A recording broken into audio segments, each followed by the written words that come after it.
Bismillahirrahmanirrahim. Assalamualaikum warahmatullahi wabarakatuh. Alhamdulillahi rabbil alamin. Wal aqibatu lil muttaqin. Wala udwana illa ala zalimin. Wassalatu wassalamu ala ashrafil anbiya'i wal mursalin. Nabina wa rasulina wa maulana Muhammadi wa ala alihi wa ashabihil kirami ajma'in. Qala Allah ta'ala fi kitabihil karim, a'udzu billahi minasy syaithanir rajim. Amanar rasulu bima unzila ilaihi mir rabbih wal mu'minun. Kullun amana billahi wa malaikatihi wa kutubihi wa rusulih. La nufarriqu baina ahadin mir rusulih. Wa qalu sami'na wa ata'na ghufranaka rabbana wa ilaikal masir. Wa qala ta'ala aidan, a'udzu billahi minasy syaithanir rajim. Ya ayyuhalladzina amanu qu anfusakum wa ahlikum naro wa quduhan nas wal hijarah 'alaiha malaikatun giladun shidadun la ya'sunallaha ma amarahum wa yaf'aluna ma yu'marun. Wa qala Rasulullah sallallahu alaihi wasallam fi haditsih, khairukum man ta'allamal Qur'an wa 'allamah. Wa qala aidan fi hadisi alaihi salatu wassalam, khuliqatil malaikatu min nurin, amma ba'd. Hadirin kaum muslimin muslimat jamaah salat maghrib yang dirahmati Allah. Alhamdulillah wa syukrulillah. Marilah tanpa putusnya, tanpa henti-hentinya, kita senantiasa memanjatkan puja dan puji syukur kehadirat Allah Azza wa Jalla atas begitu banyak limpahan rahmat dan karunia-Nya kepada kita, hingga pada malam yang penuh barokah ini, malam Ahad, tanggal 25 Januari 2020 Miladiyah, bertepatan dengan malam 30 Jumadil Awal 1441 Hijri. Kita bisa hadir di Masjid Raya tercinta ini dalam rangka melaksanakan salah satu kajian kita, di mana pada malam Ahad ini masih berkaitan kajian filsafat Islam, dan kami beri judul khusus implementasi mazhab filsafat Stoa atau stoikisme dalam menghayati kosmologi alam malaikat. Kemudian selanjutnya mari kita sampaikan, kita panjatkan sholawat dan salam kepada junjungan alam Nabi besar Muhammad sallallahu alaihi wasallam. Allahumma shalli ala Muhammad, Allahumma shalli wa sallim wa barik alaih.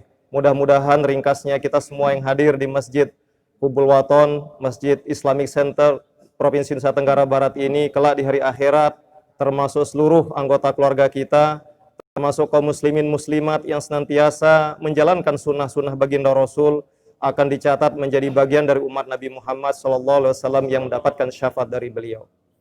Para jamaah rahimakumullah, tadi kami sampaikan bahwa malam ini masih kita berbicara tentang kosmologi alam malaikat.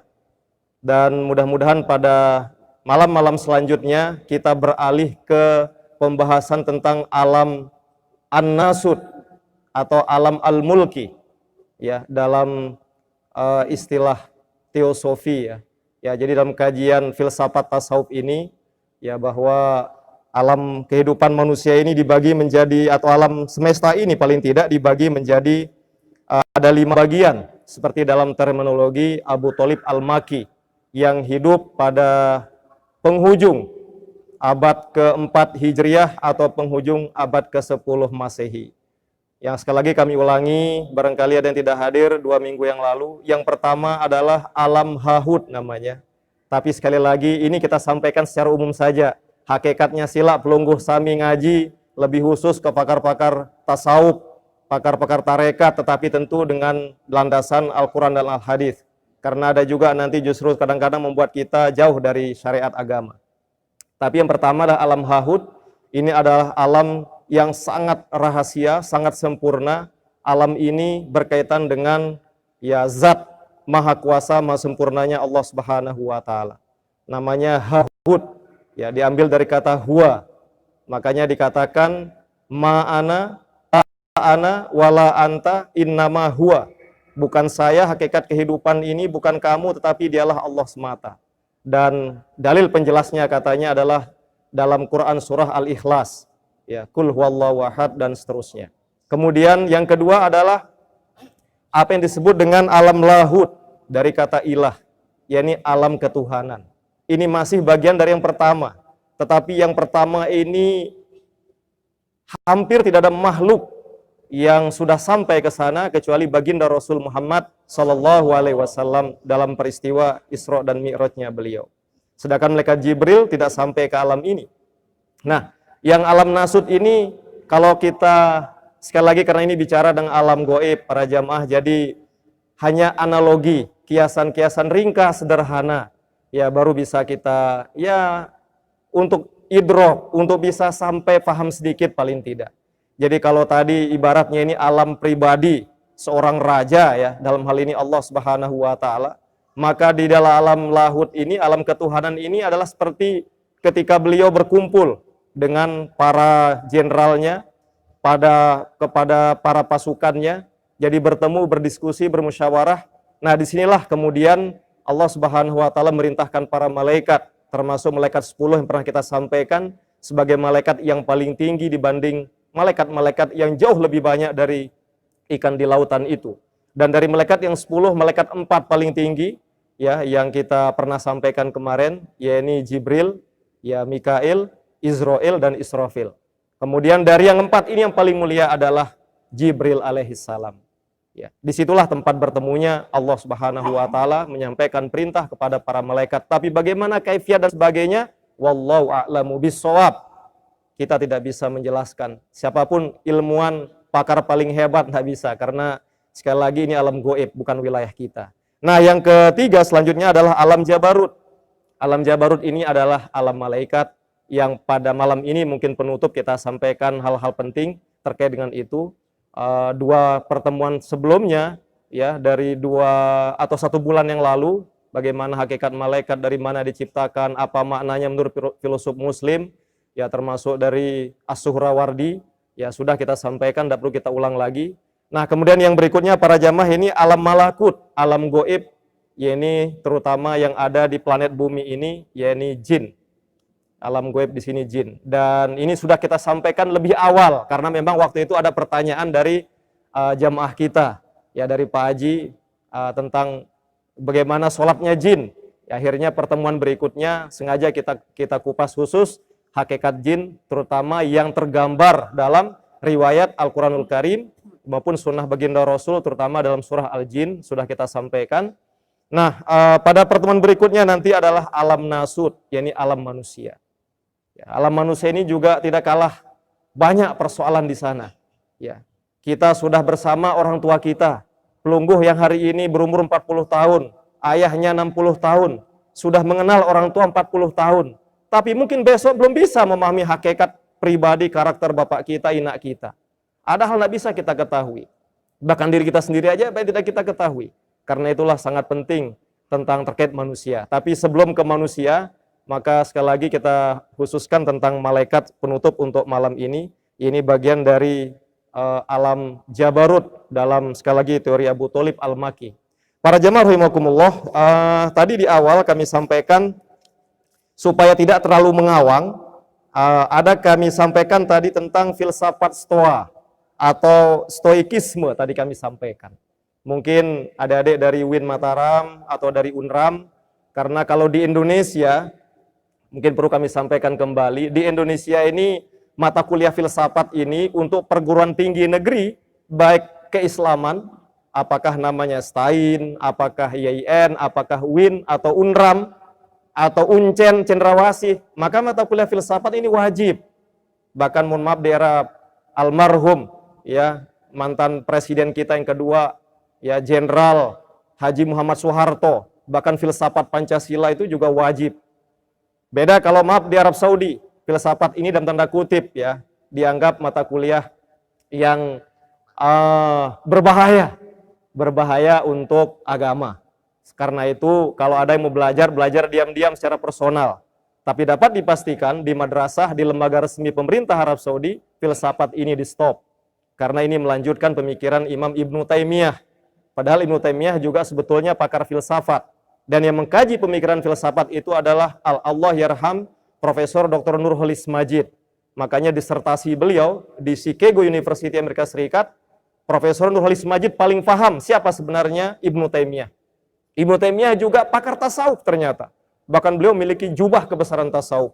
Itulah kalau kita mempelajari seseorang hanya satu aspek, maka yang kita lihat satu aspeknya itu saja. Tidak kita lihat aspek-aspek yang lain. Imam Ibnu Taimiyah luar biasa. Beliau pakar filsafat, pakar tasawuf, pakar fikih, dan sebagainya. Tapi kebanyakan kita di Indonesia dan umat Islam hari ini mengetahui Ibnu Taimiyah dari aspek fikihnya. Sehingga yang kelihatan adalah seperti itu. Jadi Ibnu Taimiyah dikaji oleh Profesor Nurholis Majid dalam disertasi yang judulnya adalah Ibnu Taimiyah on Kalam and Falasifa. Itu judulnya. Para jamaah rahimakumullah, tapi tanpa berpanjang kalam, kembali ke ajaran atau aliran Stoa, atau apa yang kita sampaikan tadi dengan stoikisme. Apa hakikat aliran atau mazhab Stoa ini? Para jamaah rahimakumullah, ajaran Stoa ini lahir pada 300 tahun sebelum lahirnya Nabi Isa alaihissalam, atau abad ketiga sebelum Masehi, dan berkembang pesat ya 500 berikutnya, terutama hingga abad ketiga Masehi. Belum lahir baginda Rasul, belum. Baginda Rasul Muhammad SAW lahir tahun 571 atau abad ke-6 Masehi. Ini kalau kita belajar ilmu pengetahuan dengan pendekatan sejarah, jadi bisa kita katakan semacam itu. Nah, tapi tidak kalah penting bahwa meskipun ajaran Stoa ini ya secara sejarah dia sudah lama sekali didengungkan dan masa keemasannya sudah lama lewat, tetapi banyak disebut para filosof semua saat ini hampir secara personal, secara pribadi mereka mengikuti ya ajaran Stoa ini meskipun tidak mengungkapkan secara lisan. Memang apa inti ajaran Stoa ini atau stoikisme ini? Para jamaah rahimakumullah, Stoa ini yang pertama mendengungkan adalah Zeno. Zeno ini memiliki keyakinan ya bahwa ajaran dari Sokrates ya, nama guru dari Aristoteles, kemudian dari Plato yang rela mati minum racun karena membela kebenaran, bagi Zeno ini dianggap penting untuk manusia, terutama untuk aktivitasnya, untuk kehidupannya. Jadi harus kita akui, kata Zeno lebih lanjut para jamaah, ya, jadi Stoa ini artinya apa? Artinya mimbar. Mimbar yang berukir, yang bergambar, di mana Zeno sebagai guru pertama dan utama ini mengajarkan ajarannya. Intinya apa para jamaah? Bahwa dalam kehidupan ini kita harus rela menerima takdir.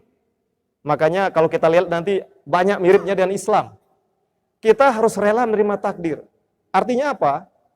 Ketika kita hidup, ada kalanya kita senang dan bahkan seringkali kita susah. Mohon maaf para jamaah, kalau Pelungguh ingat pengalaman Pelungguh hingga umur 80 tahun, bahkan hari ini 40 tahun. Kalau kita melihat dari kacamata tidak syukur nih, kira-kira lebih banyak senangnya atau susahnya kita hidup selama ini? Ya, kalau orang tidak syukur bilangnya apa? Lebih banyak susahnya. Memang kenapa? Saya berkali-kali nyalon jadi gubernur, nggak jadi-jadi. Sudah leleh istilahnya orang Sasak. Sudah hanyut di bawah air. Berapa miliar uang saya keluar. Ya, itu dengan kacamata pendekatan tidak syukur. Ya, begitu juga saya enggak usah terlalu jauh lah di sekolah jadi guru, ya bersaing dengan teman untuk jadi kepala sekolah, enggak lulus. Kok orang yang baru datang, iya jadi kepala bidang, iya jadi kepala sekolah, sungguh kejam hidup ini. Nah ini bagi orang yang kejar jabatan para jamaah. Kalau bajang-bajang ini kejar cewek cantik, apa katanya? Kurang mancung apa hidung saya? Kok anak itu yang bedang, mohon maaf, hidungnya mancung ke dalam, iya mau ke anak si Ingesno, dia yang dapat ini. Selalu kita ini mengeluh dalam hidup. Ya. Dalam ajaran Stoa, tidak bisa dipungkiri, hidup ini ada senang, ada susah. Ada manis, ada pahit. Seperti kata iklan waktu tiang kecil Ampura sekitar atau SMP dulu atau MTS, ada permen nano-nano katanya, nggih. Bagaimana katanya rasanya Pak Haji? Ya rame rasanya. Ya, hidup ini juga rame rasanya.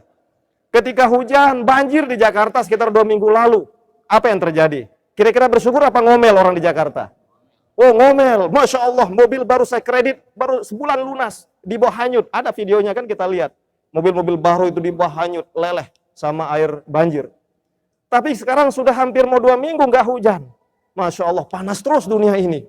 Ini gara-gara dosa kita semua. Jadi ngeluh-ngeluh intinya. Nah, dalam ajaran Stoa ini, Stoikisme ini para jamaah, ternyata hidup ini harus kita hadapi dengan tabah. Hidup ini harus kita hadapi dengan sabar. Katanya lebih lanjut, itu adalah tenunan indah. Kreasi indah dari Sang Pencipta. Yang ada hikmahnya. Yang harus kita lakukan adalah tabah, sabar, ikhlas menerima. Makanya, mohon maaf, ini berguru kepada Sokrates sekali lagi. Ya, dia harus merubah pendapatnya. Tapi menurut Sokrates sebagai guru pertama oleh Zeno ini, walaupun tidak bertemu langsung, karena Sokrates itu hidup abad ke 300 tahun sebelum lahirnya Zeno ini, dia rela sekali lagi para jamaah minum racun dibanding saya harus tunduk pada kekuasaan. Kekuasaan ini bobrok, kekuasaan ini hancur. Apa yang saya ajarkanlah kebenaran kepada generasi muda. Kenapa saya difitnah, disuruh saya dianggap merusak generasi muda, merusak pemikiran generasi muda. Ketimbang saya ditangkap, dipenjara oleh penguasa racun, ini demi kebenaran saya ikhlas menerima kematian saya. Demi sebuah kebenaran. Nah, ini kurang lebih contohnya katanya. Sehingga lebih lanjut para jamaah apa? Bahwa dalam ajaran Stoa ini, intinya apa? Jangan gade katanya kebahagiaan Anda dengan faktor di luar diri kita. Kebahagiaan itu ada di mana? Di hati katanya. Ada di dalam rohani manusia. Mau banjir selama kita masih hidup, ada hikmahnya. Itu turunan ilahi, celupan ilahi. Alhamdulillah ternyata benar kita bisa jadi gubernur. Alhamdulillah. Ini disyukuri apalagi kan begitu. Gagal pun disyukuri katanya. Ya, untung aja masih hidup kasarnya. Bahkan sampai ada beberapa tokoh yang mengatakan apa? Kalau memang saya ditakdirkan mati hari ini, saya mati. Tapi kalau memang saya nggak jadi mati, saya mau cari ini bahan untuk buat nasi goreng katanya. Artinya apa? Kalau memang takdir kita buruk, ya kita jalani. Tapi kalau memang tidak kita terima takdir buruk itu, aktivitas tidak boleh berhenti. Jadi hidup ini harus kita laksanakan dengan tabah dan ikhlas. Ini ajaran yang ada pada Stoa. Sehingga ternyata para jamaah rahimakumullah, ini kisah nyata, realisasi di zaman modern.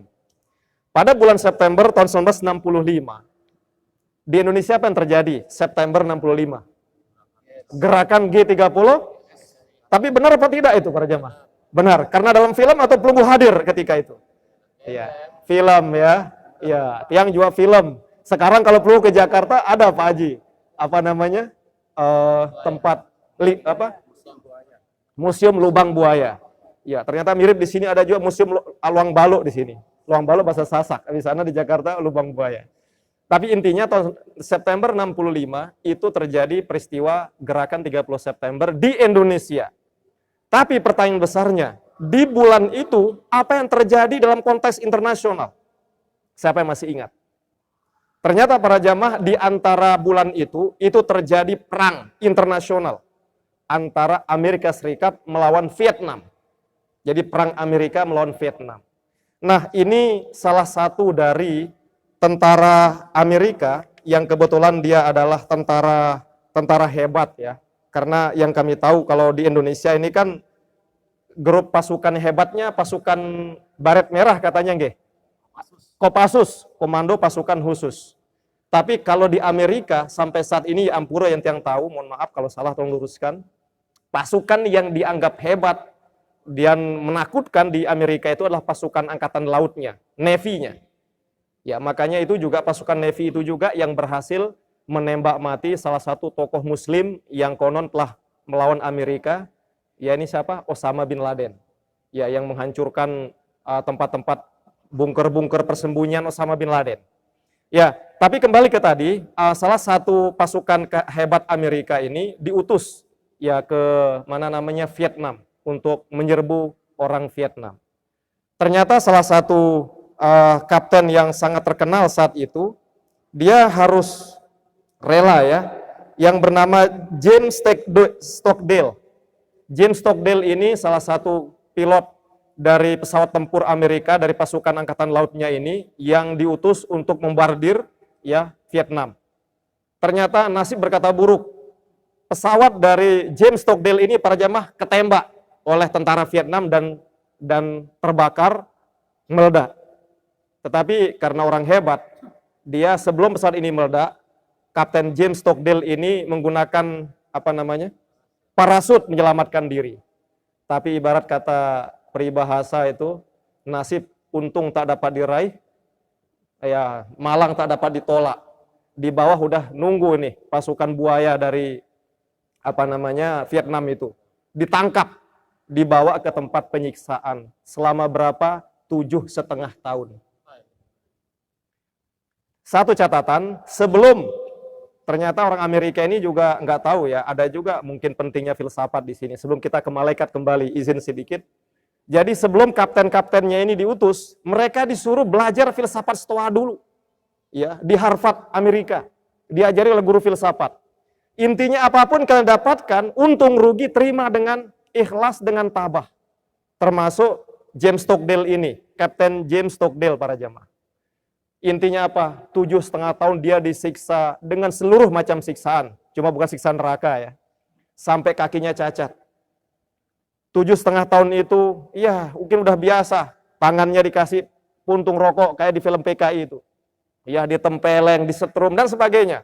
Tapi untung aja enggak sampai disembelih atau yang lebih keras sampai meninggal lah. Yang jelas siksa lahir batin dikasih. Cuma ternyata setelah dia keluar dari penjara, kenapa dia dianggap kok bisa bertahan hidup? Dia bilang, diakui oleh kapten pesawat ini, ya James Stockdale ini, saya beruntung dengan adanya filsafat Stoa itu. Itu membuat saya tabah, sabar. Bahwa apa yang saya lakukan ini, yang saya alami ini, berita buruk ini 7,5 tahun dalam tahanan itu adalah celupan indah dari Sang Pencipta katanya. Itu katanya si kapten ini. Dari 7,5 tahun, sekedar catatan para jamaah, 4 tahun dia diisolasi. Dibiarkan sendiri, nggak boleh ngomong sama orang. Mohon maaf, kalau pelungguh misalnya di rumah nih, hendak bicara dengan keluarga atau dengan istri seminggu, bisa nggak? Pakai isyarat saja. Ya ini bukan karena salah marah-marahan sama istri atau anak atau apa. Sekedar menerapkan misalnya ini. Bisa nggak kira-kira puasa tidak ngomong? Mungkin berat. Atau yang suka pegang HP, sekarang puasa tidak pegang HP-nya sebulan. Ya, kapten ini 4 tahun tidak ketemu manusia lain kecuali penyiksanya. Tidak pegang HP dan sebagainya. Nah kembali ke tadi, ternyata ajaran dari filsafat Stoa ini memiliki pengaruh dalam kehidupan kapten atau para pilot dari pesawat tempur Amerika Serikat. Nah, para jamaah rahimakumullah, sekarang apa kaitannya dengan malaikat ini? Kaitannya menurut kami sebagai kajian penutup bahwa kita wajib mengimani ada alam Jabarut di mana isinya adalah para malaikat yang diciptakan oleh Allah yang sangat banyak. Dari bentuknya paling kecil sampai yang paling besar, itu memiliki manfaat luar biasa. Manakala kita gunakan prinsip ajaran Stoa tadi. Tetapi sebelum ke sana, sekitar mohon maaf 5 menit, pernah kami dalam sebuah perkuliahan ditanya langsung, ini bukan dari buku yang kami baca, tapi langsung dari perkuliahan. Ada mahasiswa kritis bertanya kepada kami para jamaah Sowin Mataram. Pak dosen, pelungguh tadi jelaskan tentang pentingnya iman pada malaikat. Padahal kita tahu Allah ini miliki Asmaul Husna. Allah ini maha sempurna, maha kamal, maha sempurna, maha jalal, maha tinggi. Ya Dzal Jalali wal Ikram. Ia memiliki kemuliaan dan ketinggian. Mengapa Allah menciptakan malaikat untuk nyampein wahyu? Itu bagi orang tertentu maknanya jangan-jangan Allah ini nggak mampu menyampaikan wahyu kepada Muhammad, kepada 25 nabi rasul yang lain. Mengapa harus ada malaikat, wahai dosen? Ya ini bagaimana jawabannya para jamaah rahimakumullah? Secara filsafat dan secara teologi, secara ilmu pelajaran gimana? Ya, kalau kita bicara jamaah-jamaah emang udah dari sononya, jangan nanya selesai gitu ya. Tapi menghadapi orang kritis kan beda. Nah, para jamaah rahimakumullah, ada 3 jawaban termasuk dari perspektif filsafat nanti di paling akhir. Yang pertama, harus kita yakini bahwa Allah Subhanahu wa taala menciptakan apapun di alam ini, termasuk beberapa pertemuan yang lalu ya tentang nyamuk ya. Bahwa Allah tidak malu, innallaha la yastahi ayyadriba mathalan ma ba'udah fama fawqaha.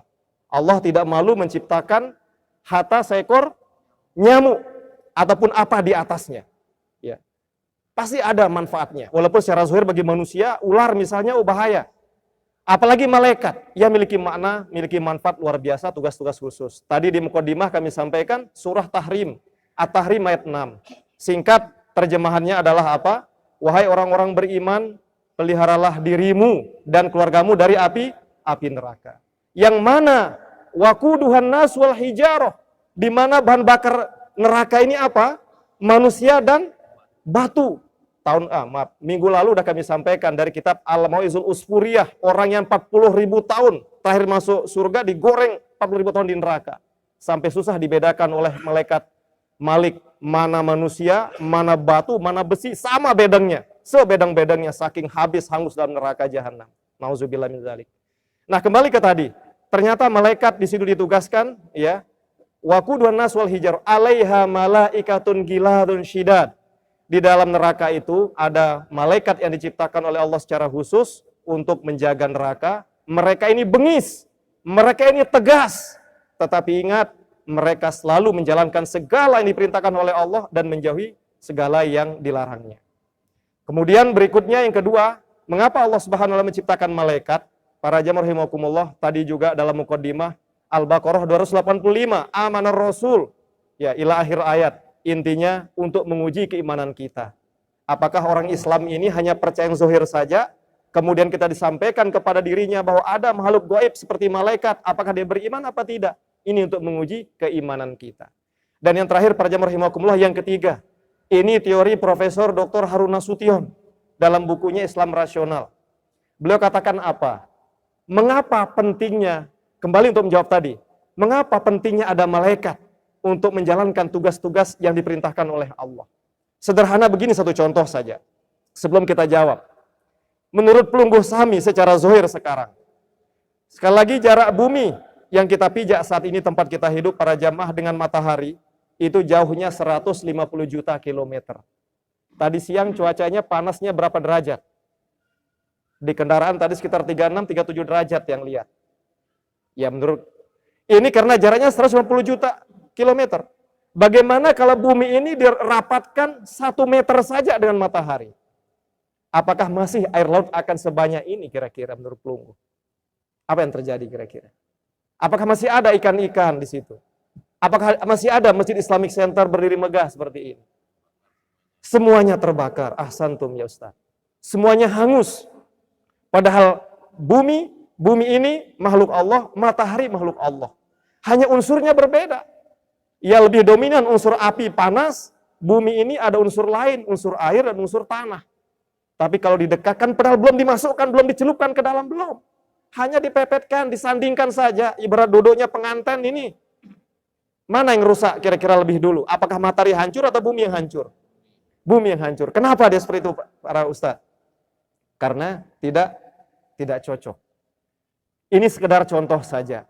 Bumi yang maha hebat, yang besar fisiknya dibanding manusia, akan meleleh, akan hancur, kering, seperti itu para jamaah rahimakumullah. Apalagi kita manusia. Yang yakin, jangankan hanya 1 meter kita didekatkan. Mungkin 1 atau 1000 kilo saja maju bumi ini, lebih mendekat ke matahari. Mungkin tidak lama, habis manusia di atas Pulau Lombok ini, meninggal semua, entah apa nama penyakitnya. Rumah sakit kebakaran semua, nggak ada yang bisa dijual. Semua nggak ada kehidupan. Ini maju 1000 kilo saja. Seperti itu. Subhanallah. Ini satu contoh. Intinya apa singkatnya kalau begitu? Secara ilmu fisika, jika ada benda di alam ini, di mana yang dominan, benda itu lebih tinggi, benda yang lebih hebat, digabung dengan benda yang lebih kecil kualitasnya, maka boleh jadi hancur zat yang kecil ini. Mohon maaf, jika misalnya sekarang ada api unggun sebesar mungkin ampure meja kita di depan ini. Kita tuangkan air 1 gelas di sini. Kira-kira masih bertahan nggak apinya? Kenapa masih bertahan? Karena api ini lebih besar dibanding air. Tapi sekarang dibalik. Api tetap seperti ini, sedangkan air itu 10 kali jumlahnya atau besarannya dari meja ini. Kita sebur dia. Apakah masih bertahan kira api ini? Tidak. Kenapa? Dia kalah. Artinya terjadi hukum menghanguskan semacam itu. Nah, menurut Profesor Harun Nasution, bukan Allah tidak mampu. Nah, langsung keluar airnya, alhamdulillah. Ya, untuk menghilangkan hanguskan begitu, ini hikmah beriman pada malaikat ini. Ya. Panas tadi siang, betul. Tiang aja terus terang agak kurang sehat juga, makanya keringat dingin. Tapi insya Allah dengan materi ini. Baik. Menurut Profesor Harun Nasution, sekali lagi Allah itu sangat kuasa, sangat mampu. Tapi itu asumsinya, logikanya. Jika Allah dan tanda kutip turun langsung membawa wahyu kepada Nabi Muhammad, subhanallah, kita tidak tahu apakah masih berwujud enggak. Jangankan bumi ini, jangankan galaksi ini, seluruh alam yang ada di alam, mulai dari alam tadi malakut, jabarut, sampai alam nasut ini boleh jadi akan hilang. Kenapa? Karena memang zat Allah yang sangat sempurna, sangat besar, sangat maha segala-galanya, ya jika digabung dengan ini. Kecuali nanti saatnya pada hari kiamat kelak. Para jamaah rahimakumullah, ini yang kita kaitkan dengan pentingnya sehingga beriman pada malaikat ini memiliki makna yang luar biasa. Sebagai penutup, sebelum ada tanya jawab, karena mungkin waktu tinggal 5 menit, kaitannya dengan stoicisme ini, bahwa mengapa sekarang makna lain ya dalam kehidupan kita supaya materi ini tidak hanya melangit. Intinya para jamaah bahwa dengan kita mengimani adanya alam goib, alam jabarut, yakni alam malaikat ini akan memberikan motivasi kita dalam beribadah. Akan memberikan motivasi kita untuk terus-menerus ya melaksanakan kewajiban kebajikan secara istiqomah. Bahwa jangan khawatir para jamaah, ya boleh jadi selama ini kita kecewa dengan kehidupan kita kecewa dengan lingkungan tempat kerja kita boleh jadi betul apa adanya, paling banyak bekerja, tapi karena mohon maaf manusia lain saling sikut, saling injak, saling jelek-jelekan, orang lain yang mendapatkan posisi tertinggi. Jangan khawatir. Ya, melalui filsafat Stoa ini, yakinlah di sekitar kita ini ada malaikat. Ya. Wa inna alaikum lahafizin kiraman katibin ya'lamu nama taf'alun. Ya, jadi dalam surat Al-Infitor ayat 11. Jadi bahwa di dalam diri manusia ini, di keliling kita ini ada kiraman katibin. Baik kita lakukan, catat baik. Buruk kita lakukan akan dicatat buruk. Yang akan melaporkan kepada Allah tanpa mengurangi, menzolimi perbuatan baik manusia. Sehingga apapun yang dilakukan akan membawa kebaikan untuk manusia tersebut, tidak hanya damai di dunia, tetapi akan mendapatkan juga keberkahan, mendapatkan ridho dan surganya Allah Subhanahu wa taala di akhirat kelak. Para jamaah rahimakumullah, demikian dapat kami sampaikan pada kesempatan ini. Jika ada pertanyaan dipersilahkan. Terima kasih atas segala perhatian dan mohon maaf atas segala kurangan. Wassalamualaikum warahmatullahi wabarakatuh.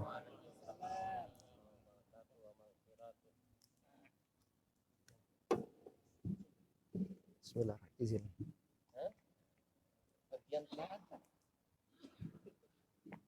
Terima kasih. Assalamualaikum warahmatullahi wabarakatuh. Bahwa manusia kita dilahirkan dengan zaman yang berbeda-beda antara generasi tua dengan muda. Nah, kalau yang kita sekarang ini berumur 60 tahun, 55 tahun ke atas, itu merasa sangat beruntung. Ketika masa kecil tidak ada listrik, gelap, tapi hidupnya nyaman. Itulah kemudian waktu terasa lama, menunggu kapan dia matahari terang, begitu lama. Jalan setapak benar-benar setapak. Kalau kita berpapasan dengan kawan itu terasa udara di antara kita, terasa segar di antara kita dengan kondisi. Kemudian ada bayangan, tidak pernah ada bayangan terhadap sesuatu yang gaib pada masa itu sekarang menjadi fakta. Jadinya, misalnya kita duduk sekarang ini, kemudian ada kawan kita di arah sana berbicara, saling melihat, menyangka, melihat di mana dia berada. Lebih lagi dari itu, kita sekarang menghendaki makan durian, seketika kita langsung datang itu Gojek katakan kita dan lain-lain yang luar biasa yang dulu wajib sekarang menjadi fakta. Nah, akan kita kemudian nanti bisa berbicara langsung dengan jin yang sekarang ini benar-benar baik, bisa ketemu langsung dengan jin. Apakah itu bisa? Nah, itu bertanya. Terima kasih. Assalamualaikum warahmatullahi wabarakatuh. Ada yang lain nggak lagi? Kalau ada tuh cukup. Beliau? Udah ada waktu. Oh, udah ada waktu, baik. Ya, tentang bagaimana kita, apakah, ya pertanyaan sederhananya ternyata, apakah kita suatu saat akan bisa berbicara dengan jin ya, dengan temuan teknologi manusia. Dengan malaikat sekalian kali. Atau dengan malaikat sekalian. Kalau Ampura ya, karena pelungguh nanya ke kami, ke Tiang, ke saya, jadi dari beberapa karakter utama dari alam-alam ini, maka secara singkat ya boleh kami katakan, ya kalau kita jawab hitam putih ya tetap tidak bisa. Semua itu akan bisa hanya untuk alam manusia saja, untuk komunikasi alam manusia, memudahkan manusia saja, sesuai dengan karakter masing-masing alam ini. Sama dengan misalnya begini, kalau kita meliti air laut dengan meliti tanah, masing-masing punya unsur tersendiri-tersendiri, punya ciri khas tersendiri-tersendiri. Nah, kalau sekarang misalnya jin ya, sudah kita sampaikan, justru jin alam gaib ini semakin tidak masuk akal, semakin gaib lah alam gaib itu. Jadi ketika misalnya, mohon maaf katanya, ya karena kita pernah dengar juga ya, termasuk malaikat, bahkan ada hadis ya singkat maknanya, tidak ada sesuatu pun di alam ini, lebih dari 4 jari, itu pasti ada malaikat di dalamnya. Bayangkan ini jarak ke sana kembali berapa, setiap 4 jari hitung aja. Berarti saking banyaknya malaikat. Ya, bahkan dari beberapa riwayat ini dapat kami simpulkan, antara jin dengan manusia lebih banyak jin. Lebih panjang juga usianya dia ribuan tahun.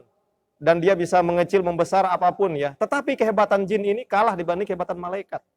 Malaikat bisa seperti manusia kita juga. Walaupun mohon maaf, jin juga waktu kita kecil pernah disebut bisa seperti kita juga.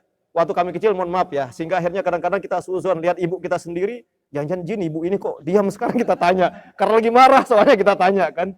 Ampura katanya cirinya begini waktu kami kecil, dengar sih dulu. Tapi belum kita buktikan ini kan. Jadi dia tidak ada garis ininya katanya. Terus kalau kita tanya diam, padahal lagi marah soalnya kita tanya kan. Ya karena jengkel sama anaknya misalnya seperti itu. Tapi intinya dia punya ciri masing-masing.